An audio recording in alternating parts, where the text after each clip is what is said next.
I go, okay, this next guy is very funny man from Los Angeles. He's appeared on Make Me Laugh, Dinah Shore, Merv Griffin, Mark Douglas, and a bunch of other shows that have all been canceled.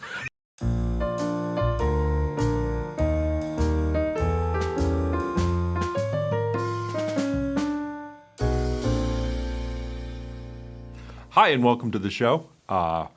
I'm Tim Slagle. If you do not know me, I'm not surprised. I've been doing this 40 years now. I started doing comedy after I flunked out of college and couldn't hold down a day job. And I've been traveling the road. When I started in this business, I was a punk rock anarchist. Now I'm just a cranky old man. And I'm doing the exact same act. 1 minute you're speaking truth to power, the next thing you know, you're the drunk uncle at Thanksgiving dinner, which I think makes a nice segue into our guest today. Very good. We are here with Larry Reeb. Larry, I have to say, when we first met, I was doing this hipster character, and you were. Even though we were both about the same age, we were young, but you were doing the same guy you've been doing. Was I still I don't know if I was saying Uncle Larry, though, yet, was I? I'm not sure about that, but it's still... But I've always been a cranky old man since I was 19. I've been like that. So yeah, it was a marvelous plan that you had. Because, as Lenny Bruce said, there's nothing more pathetic than an aging hipster. Right. I had to get old. You've been able to stay with the character the entire time. Right. Yeah, that's true. Yeah. I already said I'd be funnier when I was older. Yeah. And I think it's true, but the problem is I didn't realize ageism would come into the thing. And then there's clubs that won't book you when you hit a certain age. Have you had any of this? Like, there's clubs that, like, if you're after 50, that's it. They don't really... Well, yeah, I've noticed that. And you can't entirely blame them because the demographic of the age demographic, it's high disposable income, no kids, 25 to 35. They don't want to deal with an old guy. Yeah, yeah. But if you're still funny and you're still writing, see, that's the other problem. Is there's these guys, and we don't have to mention names, that have been doing bits that are topical bits that are 20, 30 years old. Yeah. So, they should just be, wheeled away to the old folks' home because they make everybody else look. Last time I worked with Kevin Meaney, he was doing his We Are the World closer. Yeah. Which... And it was really funny in the 80s. Yeah. But kids today don't even know the song, much less the characters he's miming. I know. Well, we know. I don't really want to mention names of people, but... Well, he's no longer with us, so I figured I could get away with that one. Yeah. But there's one guy doing a bit from a TV show from the 76. And he still does. You have to be 50 to remember it. Right. Or older. It's Ricky Connors, another local comic we lost, was still doing the Super Bowl shuffle. Yeah. Bit in this century, I believe. So that's the problem. So you gotta try and. So how did you survive the pandemic? Pretty good. Well, I was home alone, so. It was kind of weird at first. All I did was sleep, eat, go in the yard, sleep, eat, go in the yard. It was like being in prison without the sex. Tip from your Uncle Larry. It's for me that wasn't much change. Sleep, eat, go in the yard. That's pretty much the comic life. Yeah, sleep, eat, go in the yard, take a shower, go to the show. That's the only thing. Yeah, we're just missing the show. And the shower was optional at that point. It's I have to say, Larry, I've always looked up to you. I've always felt that there were two schools of comedy in Chicago. There was the Emo Phillips School of Comedy in Chicago, which I think that kind of branched into the alt school. But then there was the Larry Reeb School of Comedy, Chicago comedy. And you were always, you always reminded me a lot of Rodney Dangerfield because you would just move, Yeah. you would just do with the one-liners, and not many comics do that. That's true, yeah. Well, I kind of took, when I was a kid, my favorite, I don't know if I did this on purpose, but when I look at it, I loved Dangerfield when I was a little kid. I used to watch him with my dad. And I also loved Carlin and edgy, sick humor. So I've kind of put the two together. Sick When Rodney you look, Dangerfield. yeah, well, when you think of it, because I have a lot of really sick jokes, stuff I can't do here, you know. But they're in one-liner form, usually. Right, yeah. So that's kind of, when I look at it, I kind of put them two together.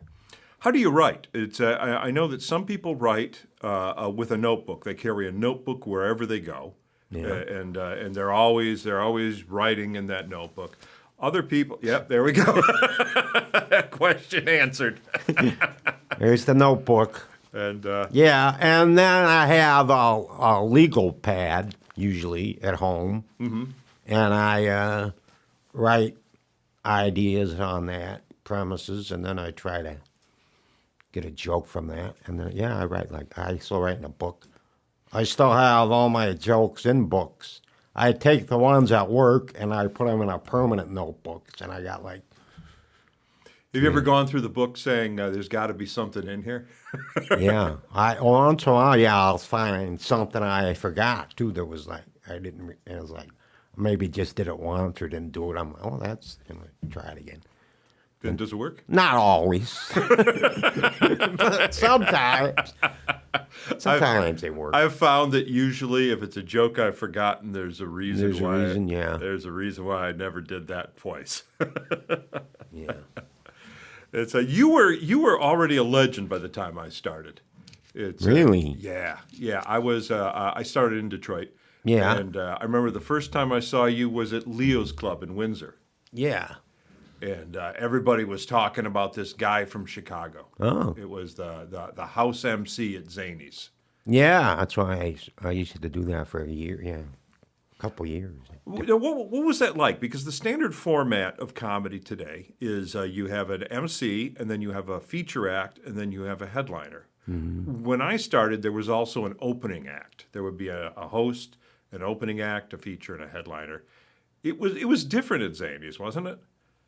No, well, at first they did that. They used to do that, kind of. They did three. They had the 3-act They show? used to have a piano player, too. I don't know if you ever saw that guy, Big Ed. I know that there's a piano on stage in the downtown. And he would Zany's. play and sing dirty songs and get the crowd involved. And he had brought in people, so they used him a lot on the weekends. He'd bring in people. And then there'd be like 2 or 3 of us before him.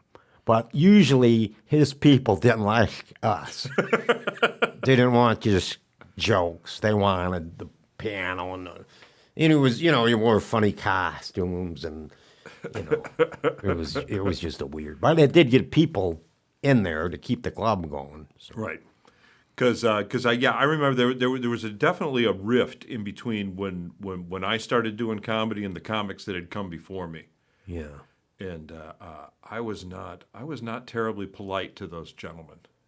Oh yeah. And so today, when I see the kids mocking me, I figure it's karma. Yeah. Well, it's funny when I I didn't take a lot of grief because sometimes the headliner would come in and go on a mess with you. I don't know if you ever had that one.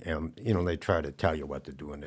So when John Fox, the first time he ever came in, I give him an intro, good intro, and then afterwards he's like, "You didn't say everything. You didn't do everything." Okay. So the next night I go, okay, this next guy's very funny man from Los Angeles. He's appeared on Make Me Laugh, Dinah Shore, Merv Griffin, Mark Douglas, and a bunch of other shows that have all been canceled. Please welcome John Fox. And then after that, we became buddies. I'm like, don't mess with me. I'm before you. I can do whatever I want. Just leave me alone. And that was, I need to mess. Because there's stories. You ever heard stories like guys made MCs do their laundry and stuff like that on the road? The worst I ever had to do was drive them around. I You have to do that.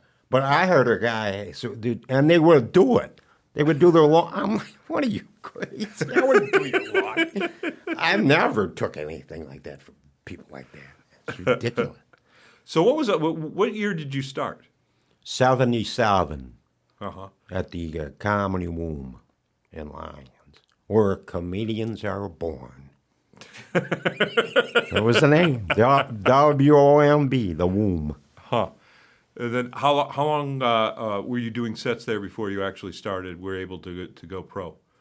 Well, there you did a year between there and the cottage in Rosemont, and then after a year they give you like $10 or something. Right, but then. But I quit doing. I haven't had a day job since '79. Wow. Knock on wood. But I lived in a little tiny studio, and I would make my $10, and I would go do one-nighters and discos or whatever for $50 or whatever, So it was $50. and then I started going to like, Detroit was like the first big. They started bringing people in. Before, when I started, there was the Chicago, L.A., and New York just showcases. There was no other clubs. And then Ridley opened the Castle in Detroit. And then I worked there in like '79. And we'll talk more about that on the other side. Yeah. All right, folks, here's a funny fella from Chicago, okay? Chicago's here, all right. I tell you, it's a sick world, but he's a happy guy. We call him Uncle Larry. Give it up for Larry Reeb. He's great. Okay, here we go, Larry. All right, baby.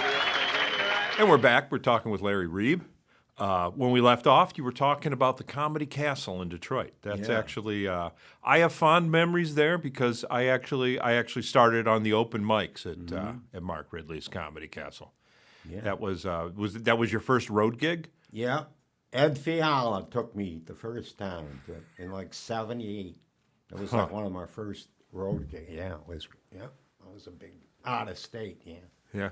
And there weren't many other rooms besides the Castle then. I remember when I started, there was Zanies, the Comedy Castle, New York had clubs, and L.A. had clubs. That was it. Yeah, they were the first one to start, because everything else was showcases. Chicago was showcases, New York, L.A. Ridley was the first. He started bringing in, like, Make Me Laugh was big then. So he'd start bringing in them guys, Bruce Baum and all those, Vic Dunlap and all that. He was like the first guy to do that. Yeah, I think I saw all the Make Me Laugh stars at the Comedy Castle. Bruce Baum, Vic Dunlap, Gallagher. Yeah. I saw there. And then it just went like crazy all over the country. Yeah, it was like a huge wave that broke. Yeah, and there was crazy. It's how I got in. There were the demand for comedy far outstripped the supply. Yeah. I remember Kalamazoo had 3 clubs at one time. Kalamazoo, Michigan. So pretty much anybody who was breathing could be, MC, opener. They just needed people, Right. So yeah, it was. I don't know how many. I wish someone would count that. How many at one time clubs there were? Because every little town had one at one time. And what's interesting now is that every one of those little towns now has a comedy scene. There's probably before they had 3 clubs in Kalamazoo. Now they have no clubs and 300 comics. Yeah, doing one-nighters somewhere, open mics to each other. There's not even a crowd. They just do it there. So is that so? It was pretty much. Is there any other place you would work? Did you do any of the Playboy clubs? Because that was kind of the tail end of that. No, I didn't get. I wasn't ready for that. But that was the big thing. Like Jerry Dye who was doing the showcases. He got booked to start doing all those. That was a big thing. Yeah. But no, I just mainly did the discos and strip joints. And did you ever do a strip joint? That's an experience there. I've done. I did one, and it's I never wanna relive it.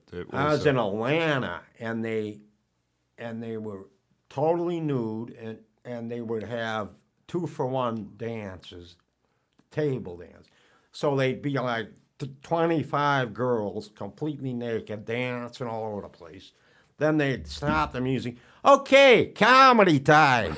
Here's Larry Reeb. You know, it's just like that. And you walk out, and people are screaming. And then that was in the early 80s. And I'd say hello, and they'd be, Yankee, Yankee. Yeah. But you know why I wanted to do it? Because that's how Lenny Bruce got started. A lot of them guys back then, they started in strip joints. Yeah. Can you imagine that? How did they? I think it was different then. It was like, it was a variety show. It was looked at it as a variety show. Yeah, they had live music too. They had a band usually. Yeah. So And dancers and then. Yeah, now when you go to a strip club, you're only there for one thing. Yeah, you don't want the variety. You don't want the plate spinner. Right. Yeah. Right. Did you ever do a male strip show? No. But I felt like one once. You know how you don't know because you see me. I do this goofy little thing with my sport coat. I've been doing it for like my little dance. I do. And I do different bits with it. Well, one time I'm in Nashville, and this guy was like, he's like, dance some more. I go, okay, give me some money. He started threw a 20 at me. And I kept doing it. I made $140. And I'm like, and then I understood strippers.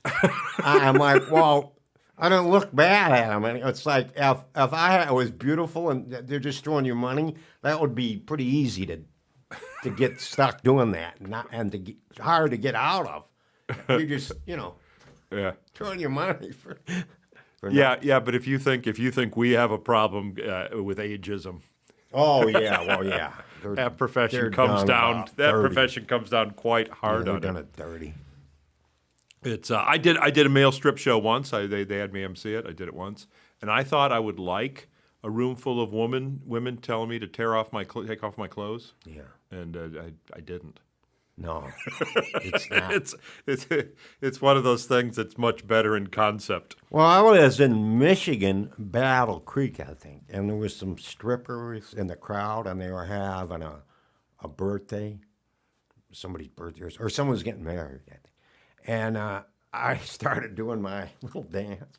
They came on stage and started stripping and tried to take my clothes off. They're pulling my jacket, they're unbuttoning my shirt. I'm like, no, I'm just kidding. No, strip. It was unbelievable. So yeah, I felt dirty. I have to ask this because anybody who knows Chicago radio knows that there are actually two Uncle Lairs. Correct. In Chicago. Right. What is how did you pick up that title? I was working at Old Chicago. You remember that? Oh no, because you didn't grow up here. There was an indoor amusement park in Bolingbrook called Old Chicago. The first one before Mall of America. They had stores and then they had an amusement park in the middle. And I got a job working in the games in the day when I was doing comedy at night. And so like knocking down the milk bottles, BB gun. And I was 19 and everyone else was like 15, 16.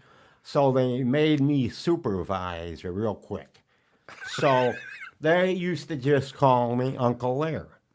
And it's probably, I even had the name tag, Uncle Lair. And probably, because I think of it later, because Larry Lujack. So that's what they used to call me. So then people they would come to the clubs and people just started calling me that. And then one night I was on stage and I did some goofy little device, and I said, "That's a tip from your Uncle Larry," and that's how that was it. I didn't plan it. It was. Was there ever any issue? Did Larry Lujak ever contact you? No. But what's he gonna do? I have nephews, and my real name is Larry. It's not even Lawrence. I'm a real uncle. I got nieces and nephews, and that's it. I didn't, it just came. I didn't even think of that till later. That's why they were calling me. Right. Yeah, I don't know. Because I always had the old, like you said, the old attitude. So I was always like, Yeah. Yeah. No, like you always old were. man I mean, uncle or it something, always fits you. So, and he's dead now. So what are you going to do? But I still get people who think that's me. They'll come up and go, I used to love you on the radio. Oh, yeah. A lot of times I don't even tell them because I don't want to. Yeah, thanks. Appreciate it. Where's little Tommy? Yeah. So, I thought you were going to do more animal stories in your act. Yeah. So, I was going to tell you that when I started, I grew up in Dwight, Illinois, which is 90 miles from Chicago. So I go on Thursday at the Comedy Room, and Ted Holmes emceeing, and I said, I want to go up. I was supposed to be Newtown that night. He said, oh, yeah, great. Okay, sit down, and we'll get to you. So I'm sitting there, and everybody was going up, and Emo I saw first time, and guys like that. And then now it's like 1 a.m. He closes the show. Well, actually, Bill Brady took over from me. He closed the show. I go, hey, what happened? I drove 90 miles to do the, Oh, I forgot. There was no other new talents. I forgot about you. So I was upstairs, and the people are leaving. And there's only like 10, 12 people. He yelled at them, made them come back up and sit down on the front. And the other comics sat down. And then he brought me, which was like a nightmare. And then he brought me up. And I got a couple laughs. And then he's like, he felt bad. He's like, come back next Thursday. I'll get you on early. And he did. And I just kept doing it. So that was the first time on stage. Yeah. That was, I remembered working the Womb, and Ted Hullum, I needed a beer on stage, and Ted actually brought me the beer. Oh. And I said, boy, what other job can you not only drink a beer at work, but have your boss serve it to you? And see, when I met him, I used to watch The Tonight Show all the time. He was on it. Right. And so that was like a big deal. I'm like, wow, he was on The Tonight Show, So, and then Well, that was me. Yeah, in those days, that was the ticket to stardom. Once you're on the Tonight Show, it's because there was only 4 channels, and if you got on that, now there's so many channels that it doesn't, doesn't really matter. Yeah, they go all the way up to 59 now. 0.3.